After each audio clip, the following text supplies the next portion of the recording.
முன்முயற்சி எடுக்கப்படும். மாண்புமிகு உறுப்பினர் செங்கோட்டை. மாண்புமிகு பேரவைத் தலைவர் அவர்களே, ஈரோடு முதல் கோபிச்செட்டிப்பாளையம் வரையிலும் 4 வழிச்சாலைகள் விரிவுபடுத்தப்பட்டன.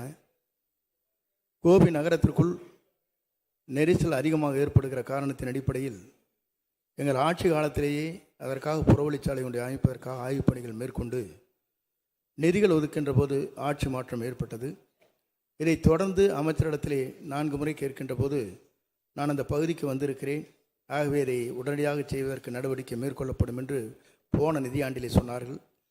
ஆனால் அந்த பணிகள் இன்னும் நிறைவேற்றப்படவில்லை. ஆகவே அந்த பணிகளை நிறைவேற்றுவதற்கு அரசு முன்வருமா என்பதை உங்கள் மூலமாக அறிய விரும்புகிறேன். மாண்புமிகு அமைச்சர். மாண்புமிகு பேரவைத் தலைவரே, மாண்புமிகு நம்முடைய உறுப்பினர் நண்பர் செங்கோட்டையன் சொல்வது உண்மைதான். ஏற்கனவே இப்பொழுது அது 4 வழிச்சாலை என்ற அடிப்படையில் தான் பணிகள்லாம் ஏற்கனவே நடைபெற்று கொண்டிருக்கிறது. ஆனால் கோபிச்செட்டிப்பாளையத்தை பொறுத்தளவுக்கு அங்கே மக்கள் நடமாட்டம் அதிகமாக இருக்கிறது, போக்குவரத்து சரி அதிகமாக இருக்கிறது, ஒரு புறவழிச்சாலை அமைக்க வேண்டும் என்ற கோரிக்கை அவர் ஏற்கனவே வைத்திருக்கிறார்கள். இது சம்பந்தமாக என்னுடைய மானிய கோரிக்கை வருகிற பொழுது அவருக்கு பிடிக்கிற மாதிரி நான் பதில் சொல்கிறேன்.